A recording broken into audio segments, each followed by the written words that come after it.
What's going on, guys? It is the morning of the 22nd of December, which means Christmas is literally just around the corner and there's only 2 videos left for me to upload. So getting on with everything, I promised you guys not long back that I would show you basically what I'm doing for my mobility routine. So this is all the stuff I'm doing basically before I train legs. And also a lot of you know already that I'm not training squats at the minute. That is affecting my leg workouts massively, and unfortunately that's just due to injury, so I'm showing you kind of a way I'm overcoming that injury now.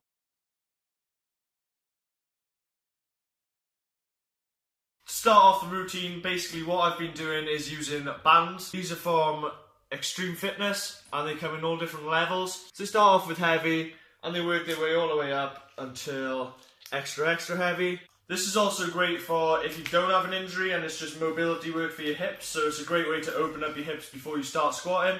Something which a lot of people neglect, but it is very important. If I take you around to the side there, locking my back into place like that, hips spread, resistance on the back, it's quite heavy, and push it through and squeezing the glutes at the top of the movement, and then back down. And I'll repeat 3 sets of this on each of the band weights. So 1 set, then move up in the weight, another set, move up in the weight, last set. And I'm aiming for around 20 reps. This isn't hard, but it is good for opening up the hips. If you guys don't already know, my injury is actually a hip flexor injury, which I actually got through doing the squat challenge.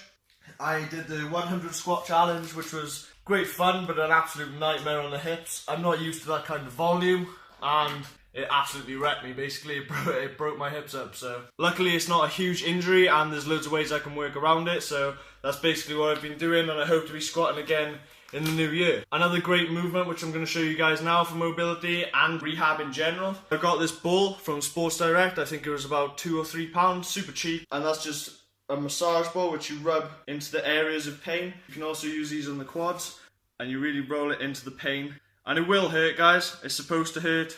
The idea is if you roll it and you find a bit of pain, stop on the pain for a second, roll a little bit further and back, and eventually you'll be all loose and you'll be all warmed up for squatting perfectly.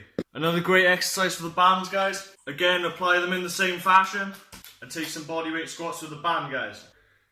See me opening up my hips here, standing, opening up the hips, making sure my knees are tracking in line with my feet, come down and just hold. I'm holding a bodyweight squat, making sure my feet are flat to the floor, which I'll show you guys from a second from the other angle.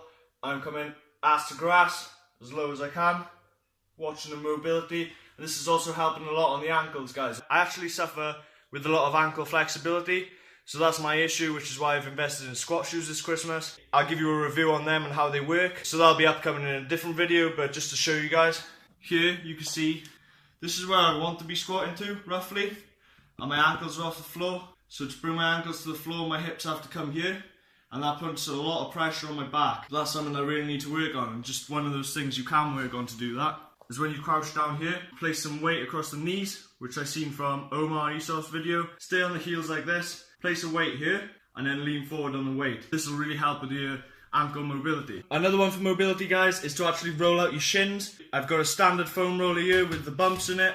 Make sure you're doing this on a hard surface. This one really does hurt, guys, but it does work and it really loosens you up. So the idea is to actually put pressure on your shin and you're actually rolling your shin out. This really hurts, guys, and take it nice and slow.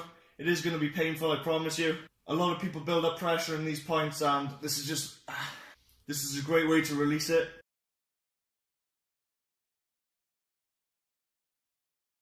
Again, I'll do that on both sides, and then my leg workout basically consists of very light squatting at the minute, literally no weight on the bar, just getting back into the motion. I actually do 8 sets of leg extensions these days, and luckily it's not affecting my hamstring work, so I'm still going kind of light with a hamstring straight leg deadlift, but I'm making sure there's contraction on every rep, and hamstring curls are standard as well, so.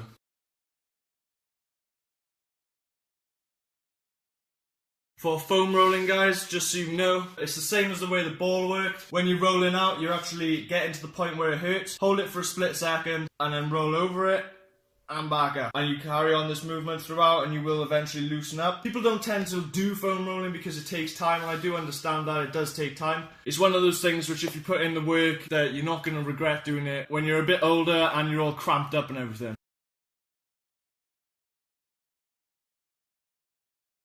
So that's kind of how I'm working through my rehab at the moment. I also have quite a lot of stretches, which are very similar to the first movement I showed you with the glute bridges. They basically stretch my hip flexors, which is what I've damaged. So just to show you guys one of them, this is where I've damaged myself up here. So this stretch, basically, I take my knee forward, lean into the movement, and it's actually pulling all up here. You're not pulling too much, but just enough so you can feel it stretching. Hold for about 30 seconds, guys. And then repeat on the second leg. That pretty much covers stretching. There's one more, which is a lean back and up with the glute.